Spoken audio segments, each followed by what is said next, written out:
Тяжелый, что ли? Нет, просто вот здесь вот так вот.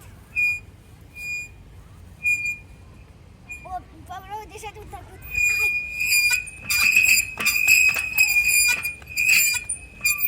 Папа освободилась там. Сейчас пойдем. О, Давай еще разок.